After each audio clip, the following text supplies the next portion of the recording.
Middle car. Hey, be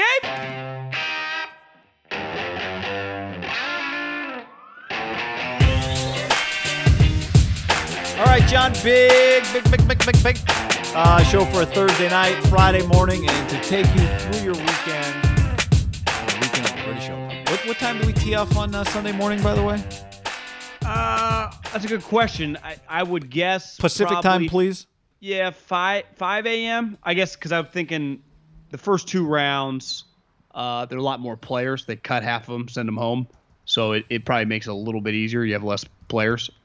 So I guess about 5 a.m. would be the worst guys. So you can get up. I mean, if you're not a 22-year-old, you can wake up and watch the leaders tee off. But like you can't if you're hungover or whatever and like roll out of bed at 8:30. You might be late. I bet probably 8 o'clock would be my guess. We're looking. Peacock starts streaming at 5 a.m. Eastern on Sunday morning. Yeah, so maybe I'm wrong. It's maybe 2 they a.m. tee up. Maybe I could see them. You said 5 a.m. Eastern? 5 a.m. Eastern on Peacock on Sunday.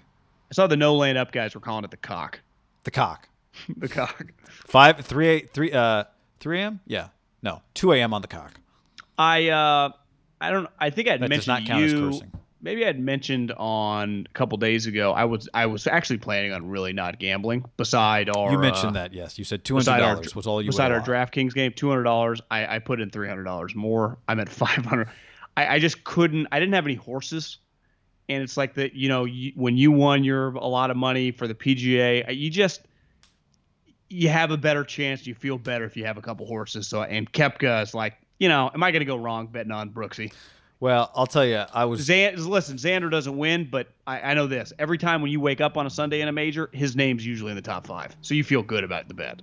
So I got Xander and Brooksy. I threw a substantial amount, a lot. If you were going to bet on a golf winner, I would say anything above $100 is a pretty big golf wager, right?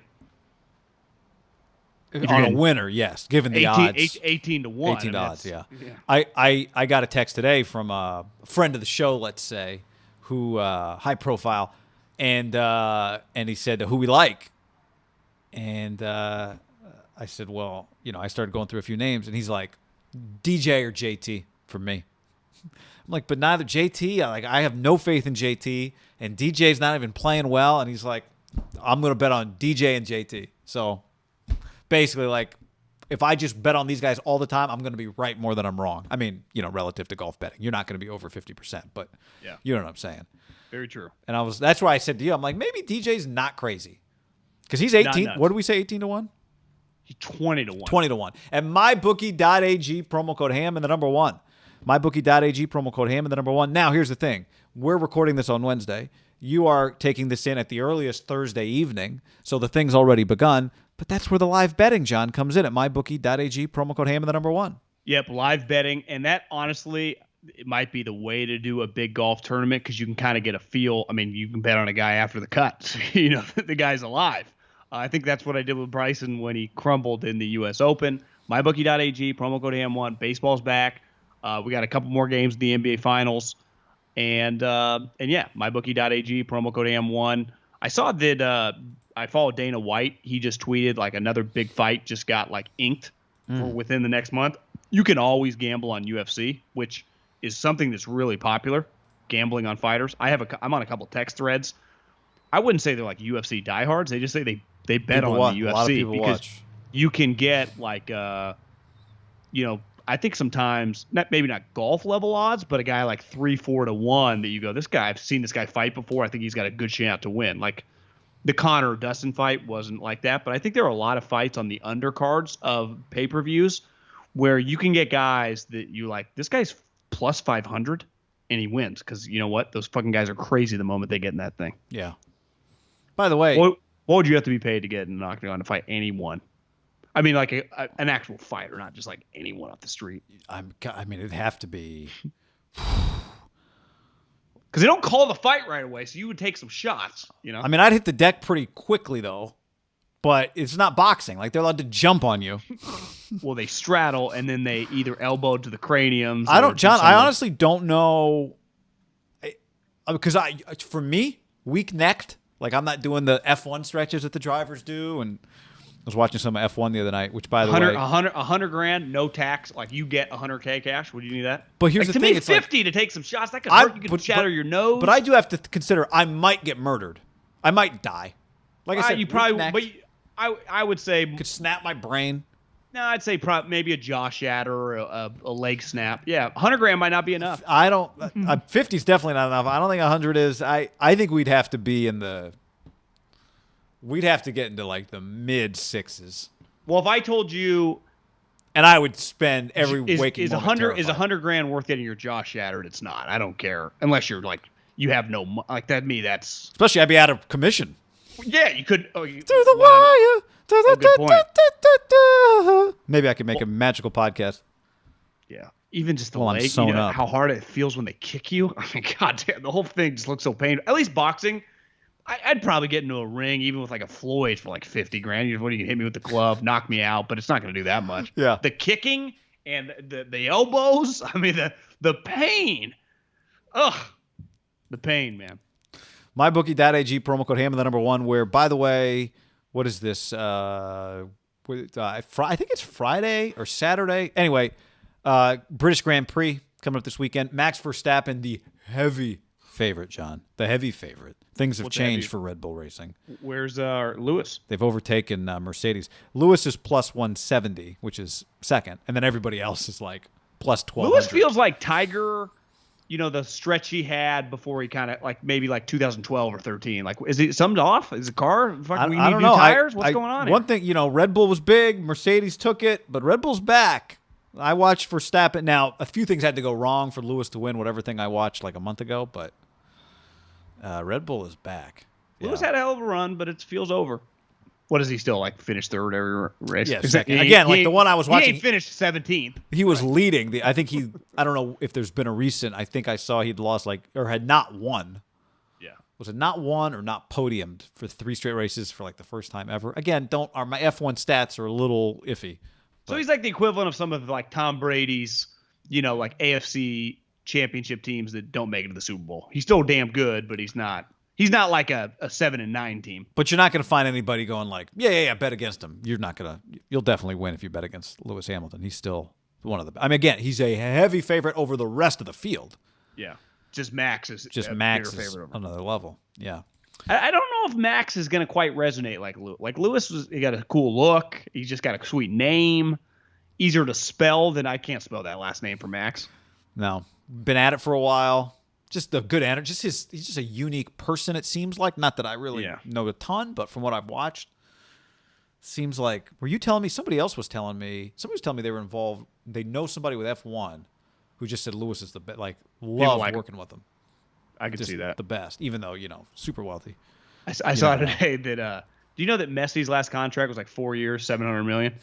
And I saw today the headline was like, Messi takes 50% pay cut, still will make $83 million a year. I was like, God damn, these guys have it good. That's incredible. Well, it's the other thing is you're like, baseball players, like, none of them get paid for 6 years. Then you watch the All-Star game, and everybody's wearing double chain. Like, you can't play in the game without double chains. How about the El Nino? Did you say the El Nino? I mean, I know he's been wearing it all year, I think, but I think it said El Nino, or maybe just said Nino. The Fernando Tatis Jr. chain is massive. No, I didn't see that. John, I hate carrying anything over like 5 keys is too many keys. I don't know how these guys play with so much weight around their neck. I saw Machado. They must have had a party. Maybe it was Sunday night. MLB had a party. Probably wasn't Sunday because guys played. Maybe it was Monday. Maybe it was just coming to the yard before. I guess for some guys they weren't in the home run derby. You just come to put on your uni and hang out, but you kind of come through a red carpet. His wife, obviously, Manny's got a lot of cash. Her purse was basically like a diamond baseball. I mean, I would just, if you just had a ballpark, $500,000. Who knows? I mean, that could be low.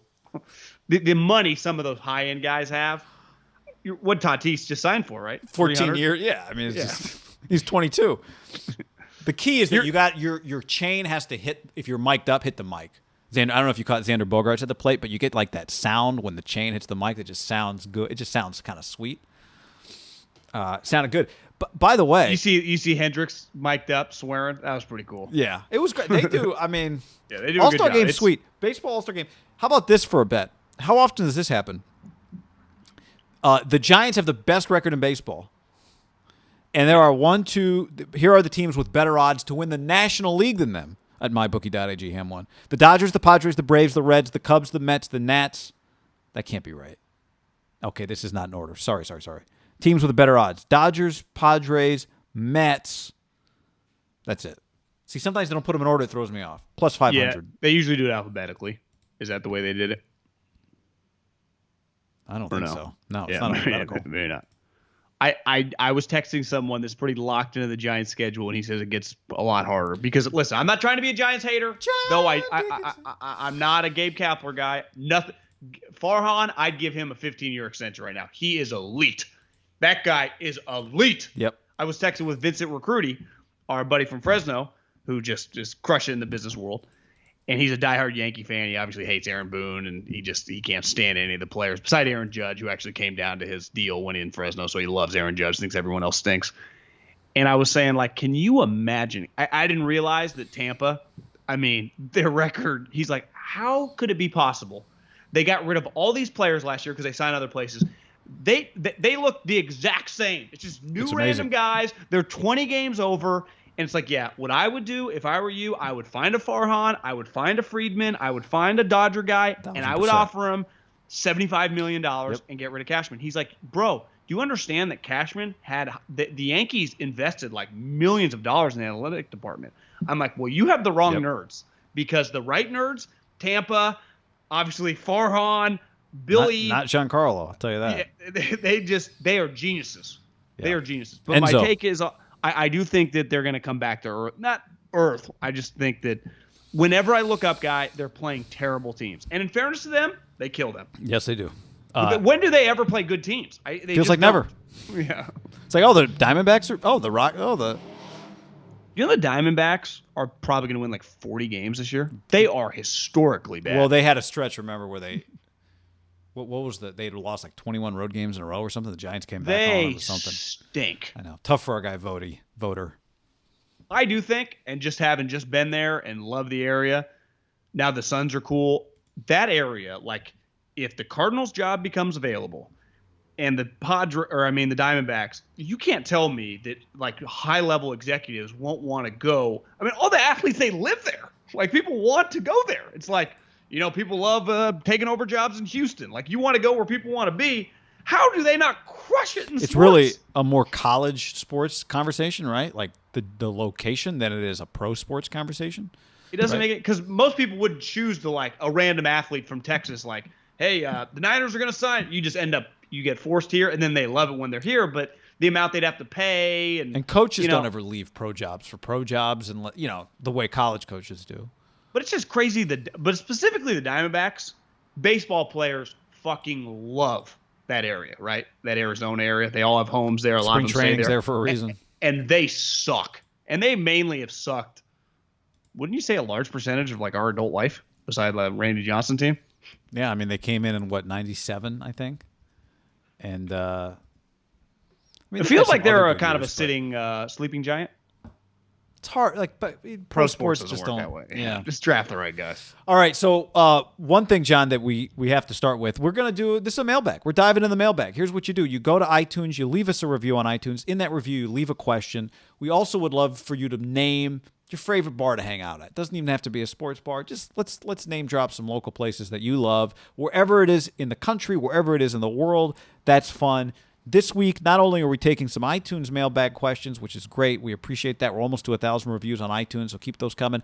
But we also posted on our Haberman and Middlecoff Facebook page. Oh. We've got some questions from Facebook as well. So you can also submit questions there. Same deal. And we can dive right in. Now, this first one. I was going to forward to you this really quick. Yeah. I saw a New York Times headline. Facebook, and this is not why I've been pushing Facebook, but they're going to start spending over $1 billion on creators. Here we are. Yeah. We're here to be created. Yeah. Let's go, Facebook. Holler at me, Mark.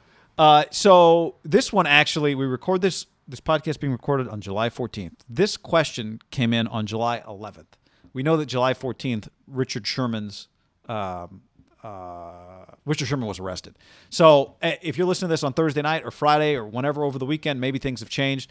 Somebody, Mr. Superfly says, it's July 11th, a month away from preseason. Richard Sherman hasn't been signed yet. Who do you guys see him signing with?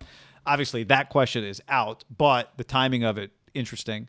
I'll tell you this. As we record this, you and I were sitting here just talking before we started recording. The 911 call has been posted. I started listening to it for about 5 seconds. I do not have a stomach for 911 calls. I had to turn it off. Thankfully nobody was hurt. It doesn't make this an easy story, but the fact that nobody was hurt, nobody was killed, nobody was any of that stuff, makes the story a lot less tragic in some ways. Although just from what I heard of that call, it's pretty sad. Yeah, I mean, it's just, as we're recording this right now, the information is, like you said, up to that point. It just got released. I know for me personally, just as a player, he's one of my favorite players in the league over the last decade, like right up there with like Tom, Peyton. Like he's on a short list of the guys that are just like an all-timer. And then obviously being in this area, following what David said about him, following Seattle really closely. And then when he came to the Niners, like I actually have as much respect for him as a person as I did as a player. Like I think he's a really, really high level guy. I know you were telling me before we hopped on, people that know him, people love the guy. Like he is very, very his respect level is really, really high. And I know, everyone has to give their opinion on social media. Like he followed me a couple years ago on Twitter, and I DM him besides the last couple times trying to get him on the podcast, but like just questions about football. I remember the CBA stuff. He was two people emailed or texted me as quickly, and one's Andy. And Richard, I mean, I swear to God, if I send him a DM, for a couple year period, and right back, just a high level. And I'm not asking like crazy questions, but I've always liked him. Huge fan of him. I'm hoping he's fine. Like honestly, these things are sad, and I hope. I don't know. I mean, I don't know what else to say. That's what you can't say. I've just never met anyone who's been around him that doesn't like speak really, really, and this isn't like, good player. It's like, he's like the highest level guy in the room. Yeah. Talking to people with the Niners when they like negotiated against him. Like they really, really liked him. I'm thankful. One of the reasons I was texting with a guy who was a teammate of his in the NFL today, and he was, kind of upset about it because I've always talked. He just thinks very highly of him. And one of the reasons I'm thankful that nobody was hurt, there was no, physical altercation between him and his wife, is because you can actually say what you just said, right? He hit somebody with his car and something else happens, and now it's hard to even convey the message that you conveyed, which is that you're rooting for him and you hope that his family and everything works out. Now, again, we record this on Wednesday afternoon. By the time you hear this, maybe there's more details. We don't know. But these are our thoughts in this moment. And I just think some of the highest level guys in the league are probably from his teammates at Stanford, which a bunch of high level guys, to think about John Schneider, Richard Sherman. I thought John Schneider, they were asked about like after the draft, if Richard, they'd be interested in him. He's like, not only would we be interested in him, like Richard Sherman's a stalwart Seattle Seahawk. Like he's a huge part of everything we've ever done here. And we know what Kyle, John, and those guys think of him, right? So it's not like he became some great player for lower level Jaguars and the Texans or something, right? No, he became one of the faces of the NFL and one of the best things the NFL had going for it. I would say that's why when this story kind of comes out, it's like it feels extra big because of how big of he's easily one of the more non-quarterbacks when you say top 5 most famous guy in the league, in the most famous league in Certainly America. Now as time goes on, you get JJ, and JJ was part of that. But his name absolutely. People know him. He's been certainly one of the most valuable assets the NFL has had as a product for several years now because he's one of the best, and he's not afraid to talk and share his opinions, and he's got smart opinions and that kind of stuff. So, all right, onward with the mailbag, John. This is from Callie Trotter. Best sports podcast, without a doubt. 5 stars. Fellow Fresno State alum here. Go Dogs. I'm a Charger fan. This year has a lot of potential. Herbert can make a run for MVP. James can win comeback player of the year. And dare I say Staley gets coach of the year by taking us all the way to the Super Bowl. LOL. I'm a betting man, and Herbert for MVP can win good money. Who do you think will become the MVP for the 2021-2022 season. Let's see. I just had my bookie open so I can go back. I'd say if Herbert were to win the MVP, I guess his first 2 years wouldn't be as great as Mahomes, because Mahomes' first 2 years, he won an MVP and he won a Super Bowl, like in back-to-back years.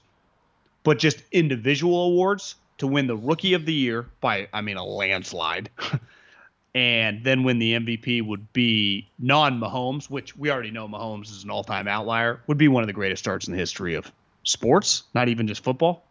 Like, how does it get any better, right? I would say it'd be jaw-dropping if he wins the MVP, because that does mean their team's really good, right? So here are some odds. I've got it on the YouTube.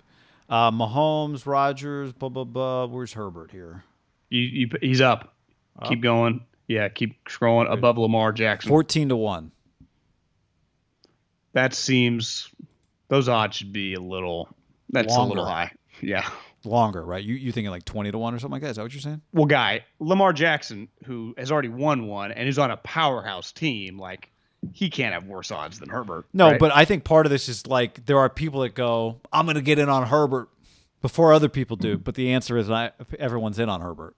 Now, his odds reflect that. Where it is realistic. If the Chargers win, if I tell you right now the Chargers go 12-5, his name, I don't see how he wouldn't be like a top 5 conversation guy, right? Like, the Seattle was awesome last year, and Russell Wilson ended up not really even being close toward the end, which, think about that. Like, things do change. Right. I could see him having a stretch, if they're good, where it's like, could he win the MVP? That's realistic. Can I see him being the MVP? I don't know. I mean, I wouldn't have seen Lamar Jackson. He won it, so who knows? Maybe I'm crazy. Maybe Carson 25-1. I like those odds better than Herbert's, don't you? How about this? If I said you have $100 and you can't split it, you can just bet it on one guy. Would you put it on Carson or would you put it on Herbert? Carson. Yeah, those odds are tasty, guy. How about the 80-1 Garoppolo? Can I give you a pushback on Carson? For that? I think that speaks to how good he is. Because fucking Carson, based off last season, should be closer to Jimmy, shouldn't he? Shouldn't Carson be like 50 John, his odds are longer than Deshaun Watson's. Well, but he's not going to play. Well, I know. Yeah. But even like, at least Tannehill, we've seen him like lead playoff teams and stuff, right? Last year. Same odds. That shows you that. But who? They're not letting people just buy Carson at 40-1. Yeah. All right, good mailbag question. Next up, this is also from iTunes. This is from Mike O'Brien. Full name on the internet. Appreciate that, Mike. Question for Guy first. What's your favorite broadcasting memory that you're a part of? I know you're well-versed in most sports. John, I appreciate your motto from Cal Poly, learn by doing. My ex-brother-in-law went there, and I remember that motto well. I'm a Chico State grad, so as I always said, learn by drinking. LOL. In your opinion, John, the question for John is, can you give me a top-performing offensive and defensive rookie in the NFL this year? You guys are the best. Promo code HAM, Mike O'Brien. Thank you, Mike. My favorite sports, you chew on offensive and defensive rookies. My favorite sports broadcasting memory that I was a part of. I mean, I always go back to, one of my favorite things, calling some games at Fenway was awesome. A few years ago, it's hard for me to pick one. A few years ago, I did they don't call it the Holy War anymore, BYU, Utah.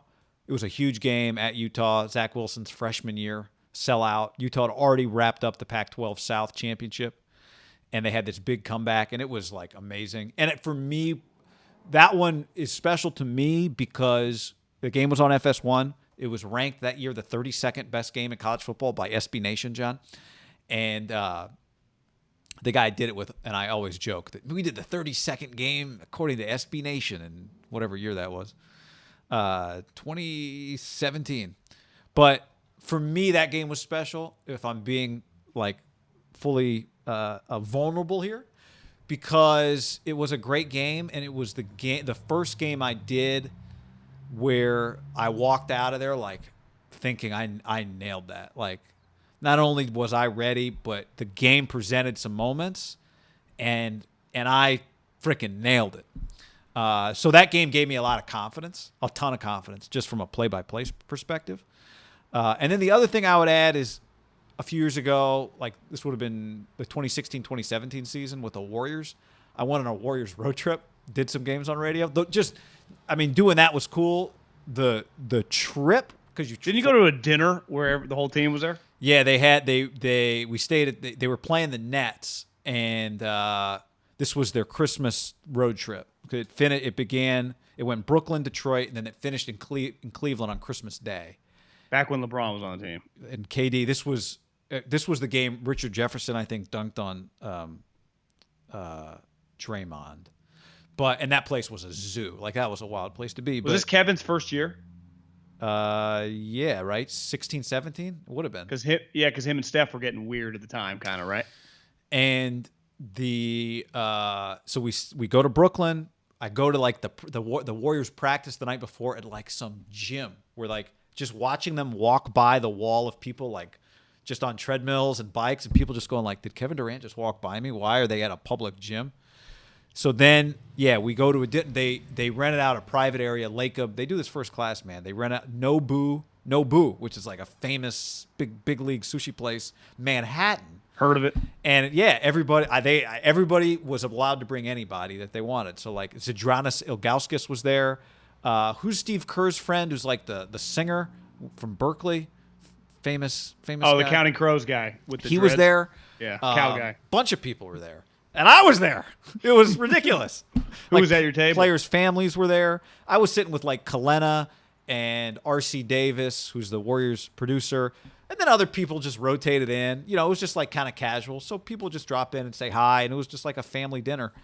And then everyone on the team go? Like any no-shows? Everybody I think everybody was there, yeah. Then we go to Detroit. They play the Nets. Night to Detroit. Land in Detroit. It's freezing cold, snow, 3 a.m. hotel. People are at the hotel in the freezing cold with like cheering for the Warriors.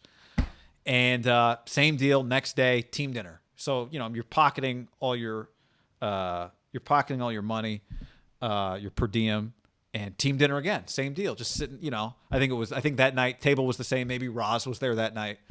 And the players had their own table. But there was just an NBA game on TV. Everyone was watching it. Go to Cleveland.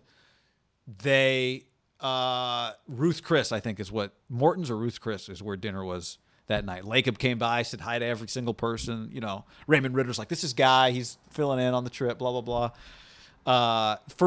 So first class. So that's up there too. But again, I feel like we should get Joe on. Whenever I hear him talking, like I always want it more. I interviewed him a couple years ago on like Sirius XM for this Warriors for an NBA channel thing. He was.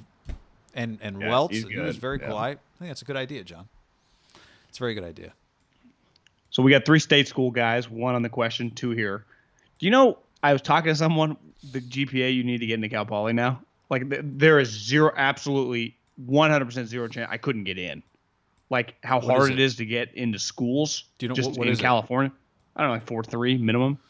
What does it cost? I remember Fresno State cost $1,300, I think, when I went there. Cal Poly was the same. It was cheap. The most expensive part, I think, the real estate in San Luis was probably obviously more than Fresno. That was like your cost for housing were expensive, but I don't know. It was like I remember making the payments like $1,300 payments. It was cheap, relative to the stories you hear about like UCLA or USC or fucking St. Mary's or it's like Stanford.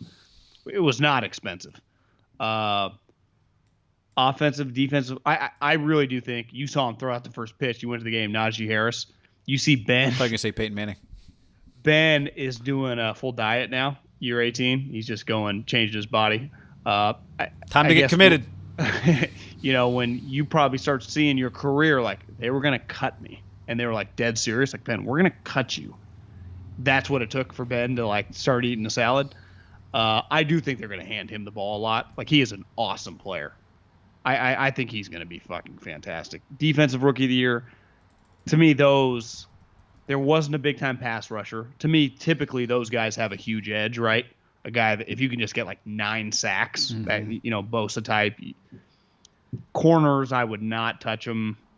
I don't know. I don't even have an answer. Micah Parsons. Yeah, I could see, like, if the Cowboys win 10 games, he could have some big plays. That's not a terrible one. I follow Amari on Instagram. He was like, Amari just lost a bet to or Parsons just, all these guys game, Jason, Major Bag Alert. Best sports talk show. So, John, okay. This was not even a question. I thought about leaving this out, but this was so bold and so out of the box that I respected it. Jason says, best sports talk show out there. Dudes keep it real and provide extremely honest, unfiltered takes. Also, my company is hiring project managers in the Bay Area. Can also be remote. If you have a tax finance background, shoot me a text. 832-546-6779. Jason Giovanni. Tell him Haberman and Middlecoff sent you. So you need a tax and finance guy.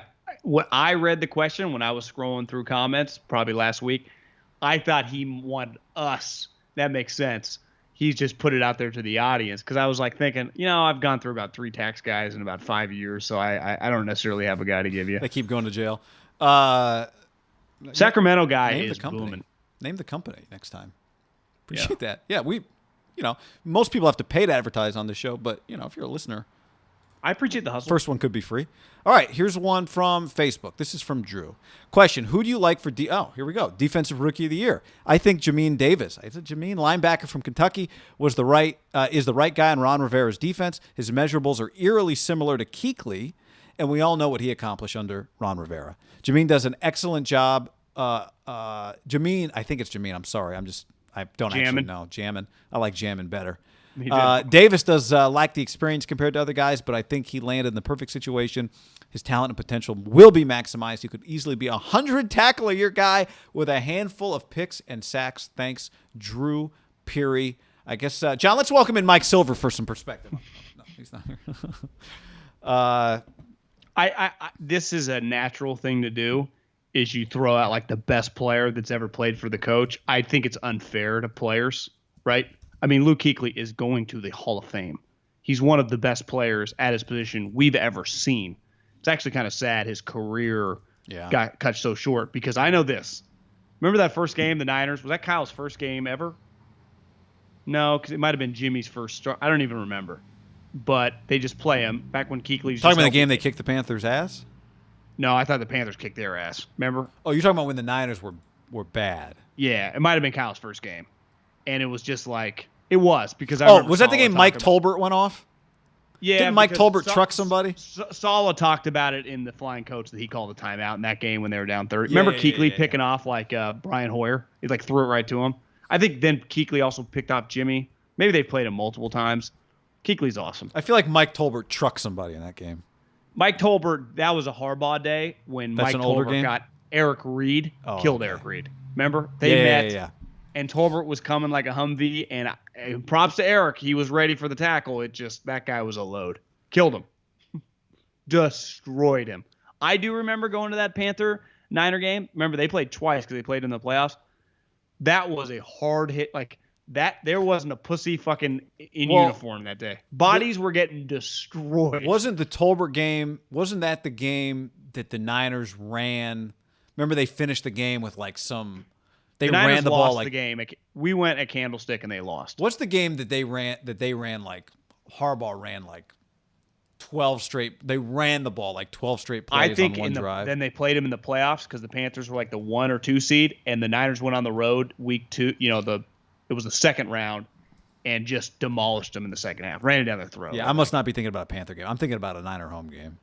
Frank Gore had a long run, broke it off. I think it was the Cardinals. All right. Next up, this is from Sal. I'm sorry, Sal Vumbaka. Hey guys, love what you do. Never miss a podcast or YouTube episode.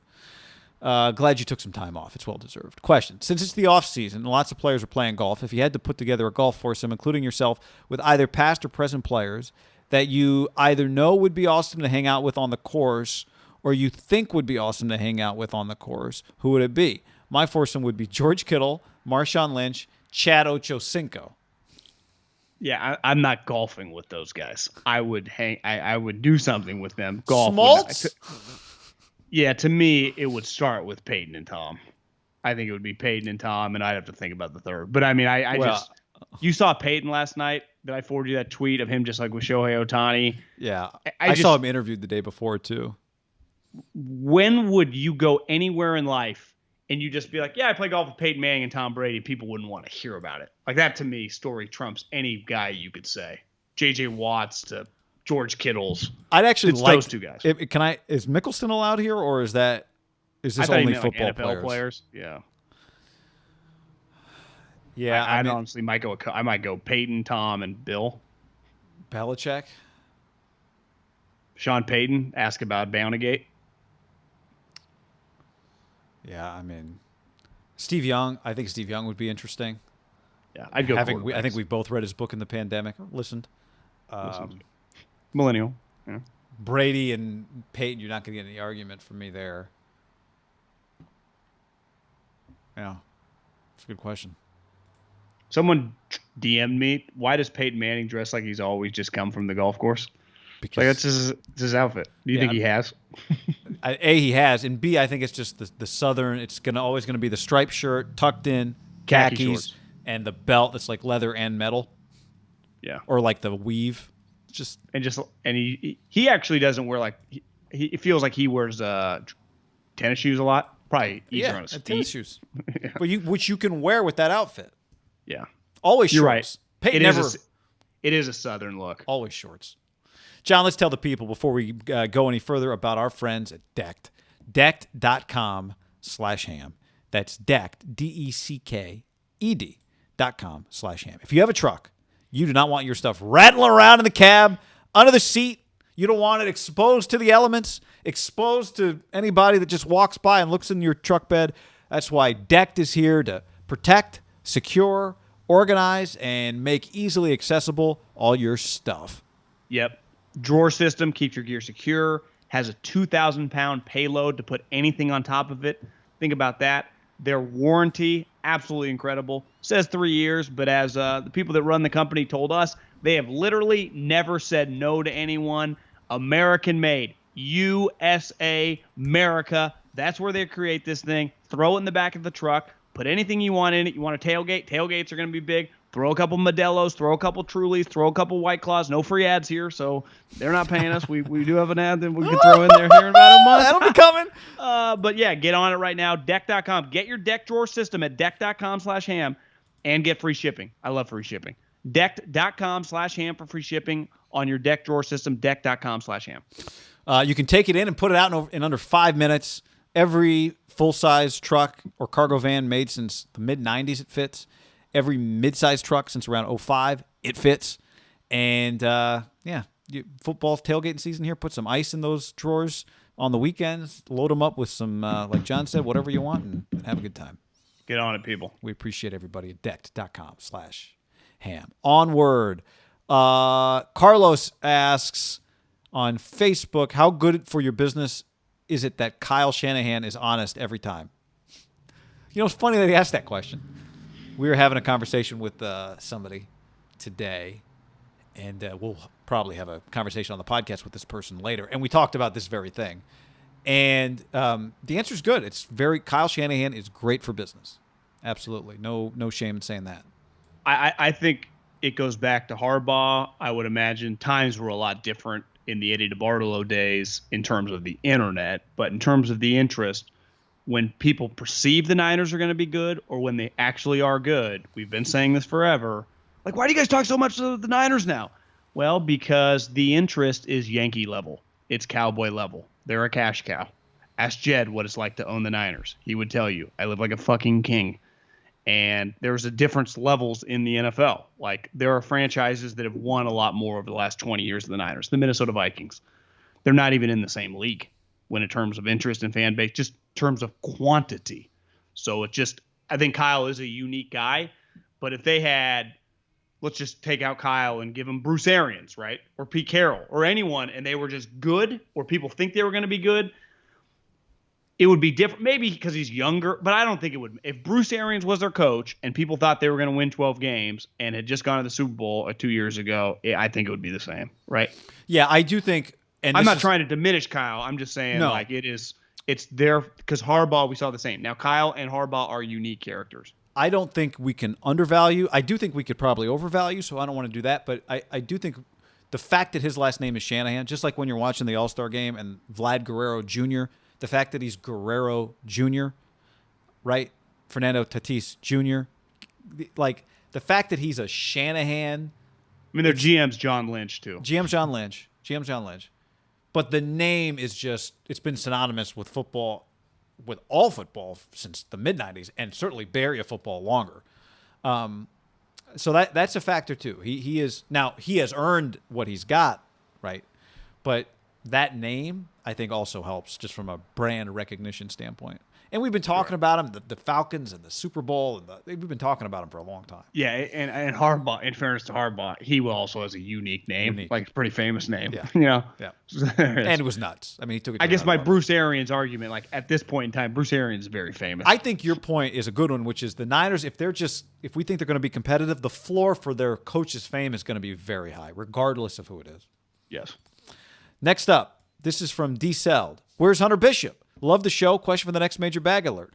When are you guys going to use your insider knowledge, previous guest on the pod, to figure out when we get to see Hunter Bishop in action this year? Looking forward to seeing him up in Eugene, Hillsboro, hitting bombs. Promo code HAM. Had an oblique injury. Did you know that? I did. I texted with Hunter yesterday when I saw this was on the podcast, and I told him, somebody wants to know how you're doing, so what can we tell people? And let me scroll back here because then we start talking about. He said, doing good, almost back. Been a long road, but I'm feeling healthy and strong finally. And I said, I'm sure it's been frustrating, blah, blah, blah. He said, it's all good, part of the plan. And then he wanted to start talking about something else, so we did. Dude Orlando that went to Sarah High School that played for the A's, actually the Mariner system. He was a UC Davis guy who's buddies with Hunter, who's a little older than him, who played golf with him, said Hunter's a scratch golfer. Really good player. Yeah, we talked. I didn't know that. When we talked to him, I knew he loved golf. I didn't know he was like an elite player. I'd assume he was decent. But going to UW on a football scholarship before he decided to become a baseball star. What's he bad at? Like racquetball? Probably no one's ever beat him. Nothing. Probably nothing. Yeah. I was trying to get him hooked up with Nick Aliotti, who's up there in Eugene and loves golf. The former, is that where that's where their team is? Yeah, the Hillsboro Hops, I think is the name, or the Emeralds, Eugene Emerald. Maybe it's the Eugene Emeralds. Not exactly positive. Isn't it kind of crazy how many Major League Baseball teams are in just random cities throughout the country? Double A and single A? Yeah, I know. Yeah, their minor league systems. So Hunter's good. He's going to be back soon. And, yes, still very much a friend of the show. Prayers up. This is from Todd Kleinhines. Love the pod on Facebook. Love the pod and all the content. Which sports changes did you initially hate but you've come around on, like the introduction of interleague play, expanded NFL playoffs, NBA play-in game, alternate jerseys, also bar recommendation in the South Bay, Double D's Bar and Grill in Los Gatos, great Korean ribs plus great beer selection, and as an added bonus, Kyle Shanahan is a regular and can be seen on regular occasion, as is Patrick Marleau and some other Sharks. So we know what Kyle is drinking right after the All-Star game now. Jack and Coke? Looks like a Jack and Coke. Double D's Bar and Grill in Los Gatos, or as I hear people from down there say sometimes, Los Gatos. Yeah. Sports changes you hated, alternate jerseys, etc. That I've loved every change. I think this is on Guy. Yeah. What did I hate that I like now? We hated the runner on second. Yeah, hated the runner on second. It's definitely. I still think it's cheap, but I can't deny that I enjoy it. Like that's a weird one where I'm like, I don't like it conceptually, but I can't deny that I just enjoy it. You see, Manfred said the doubleheaders are here to stay. No, but not the 7. No 7-inning doubleheaders though. I thought he said. I thought he said 7 innings were here to stay. Oh, really? I saw the other day. Did he say that on Wednesday? Maybe I misread it. I just saw that people were like, this is going to piss off the old timers. I thought so it's 9 innings. I read the other day that the 7-inning doubleheaders are probably going away, unless he said something since that I don't. But again, in fairness, like even if you don't like it or not, no one's watching a doubleheader, So I guess we're only nitpicking that, like they never even happen. They rarely happen. Yeah, they do make sense. Do you agree with that? Easier to get in. Oh, if you're gonna play one to play 7 instead, yeah, whatever. They don't happen enough, so I don't. Didn't Bumgarner throw a 7-inning no hitter this year? I think he did. Yeah, that was like one of their. There've been a few wins. teams that. Oh yeah, maybe last. Yeah, I think he did. Year. Yeah. Rule changes I hated at first, but now like. Interleague play. I don't think I had an opinion on that. Expanded NFL playoffs, NBA play-in game. I don't. Alternate jerseys. Uh, I think the playing game was pretty good. I mean, the yeah, I Lakers enjoyed it were their this game. year. Yeah. I didn't like how about here's one. Although this is not really, I enjoy it. The NCAA tournament going to 68 and having those first 4 games, I don't like because I'm like, are you in the tournament or are you not in the tournament? Because they call them playing games, but I watch them and enjoy them. You could argue they're closer to irrelevant than actually mattering, right? Yeah. The 2-line pass rule, John. I know that got you. That you've been fired up about that since hockey. Yeah. Handled We had an extra playoff game. We have 7 teams last year. Yeah, we did, huh? the NFL. Yeah. Or was this year the first year? No, last year. Talking about the NFL? Yeah. We had 7 teams last year? No. Weren't there 2 buys? I don't think there were. But I don't even remember. We're on top of that one. 7 teams. I think there were 7 teams last year. Because remember, it was Corona. Oh, that's right, because we talked about, you know what it reminds me is the Raiders. The Raiders, yeah. You always It's hard. It's hard to complain about 7 teams when you get the extra playoff game and you're enjoying it, right? Yeah, 7 teams. Because the Bears got in 8-8. Yeah, they got killed. This is a great question. I wish I had a better answer for it. The 3-point line, that one killed me when it came in. No, I didn't care about that. Line judges, tennis. I will say, I don't have a particular complaint about replay reviews other than I've always said that this is one of my long-standing takes, which is the point of the game is that we play it, not that it doesn't matter who wins as long as you played the game. Now, to your credit, and you've said this for a while, you bring gambling into play and getting it right has become more important than it used to be. But they owe it to the fans, guy. Owe it to the fans. They owe it to the gambler. Were you mad the other day when there was some debate about whether one of the home run derby home runs happened in time? Well, it was close. If I would have had money, but you understand, like if you have a couple $100 on it, like are we talking integrity? Do you care about our hard-earned money? Mailbag, Andrew on Facebook. You guys were talking about shootouts in soccer, how exciting it was. What if the NFL changed to field goals from the 40, but only players that took snaps kicked the field goals? So no kicker. You'd have to move that thing up to like the 10, first of all. That'd be like a good Pro Bowl type thing. I don't know if you could do that. Like, can you imagine like some lineman nailing a kick, and you're like, I don't think we have a guy that can make the kick. Belichick would find a guy like on this, like his backup stuff. He could do both. Yeah, what he would do if a game was tied in the second half, Bill would get like his kicker into the game as like a receiver or something dumb like that, right? And you'd be like, he played a snap. Like run a reverse for him, but tell him just to hit the ground. Yeah, he never touches the ball. He's just on the other side of the field.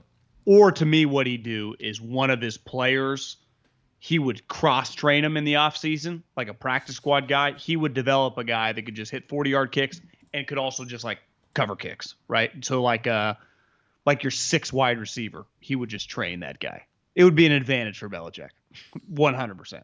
There would be half the teams in the league. Kyle, would get to they would be fucked. They'd be like, what are we doing? Belichick's guy would hit a kick in like the AFC Championship game or something. Speaking of, one rule change. Remember when the All-Star game? I reminded yesterday. Used to determine home field advantage in the World Series. That was pretty insane. That was nuts. All right. That was crazy. On that note, get the mailbag questions in for next week on iTunes. We appreciate you doing it there for sure. That helps the pod when you review on iTunes, and you can also hit us on the Facebook page. I do think there should be a universal overtime in golf, and I get that every tournament is different, but like this, like the U.S. Open, if they had tied, they play 18 the next day. Some of these random tournaments, they just play sudden death. The Open, they play 4 holes. Aggregate score. So even if you quadruple bogey the first one, you're not out of it. Like, can't we just get a universal, either a golden rule, like, first birdie wins, or... I know what I would choose. What would you choose? I would just choose sudden death. That's right. I agree. Just you play up, you 3 guys, someone falls off, you play the second hole, you tie, you play the third hole, you tie, you play the 4th hole, somebody wins. And the way I would do it is I would do this. The holes that were the hardest that week is where you start. So whatever over the 4 days, the hardest hole, that's where you start. And the next one, you have carts. It's not a fan experience anymore because typically they just take them back to 18, right? And then all the fans run back. The U.S. Open or the British Open one, just because it's happened before, there's just so many people there. It is kind of cool. I will say, not a terrible idea. The 4 majors just play Monday 18 holes 1-on-1. Yeah, that's not a terrible idea. Because just selfishly as a viewer, it'd be an incredible product. It hasn't happened to me. I guess it did. I lost with Tony Finau. But I probably shouldn't have been there. Remember, Homa missed a last putt. So I was kind of like, I wasn't super cocky going in there. I never have as much money in the line in a football game. There is something to be said when you can win 4 figures in a golf tournament and it's coming down hole by hole. Yeah. That is it's pretty electric. All right. Because I saw Darren Rovell. What happened? A game, was it a baseball game? It might have been the fight. Someone lost $400,000. It might have been Connor. They had $400,000 on Connor. And I'm like, listen, I mean, I've never bet $400,000, but if you're anyone betting $1,000, I don't think it's like, if I lose, I have no money left, right? So like that guy, he's like, yikes, this has to hurt. Well, probably not. Yeah. Right. Yeah. That was everything he had. Would be Tell my me that guess. time. Yeah.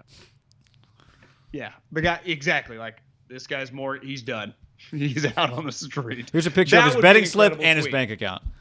Yeah. $7,700. This guy just lost his job. When his wife finds out, she's definitely going to leave him. He has $0 in his bank account. He's fucked. But you know what? That bet's always a lot That would be a sadder. tweet. That bet's always sadder. It's like, here's a $400 bet, and the person has $7 left. Fuck. Yeah. Okay. Thanks for hanging with us, everybody. Adios.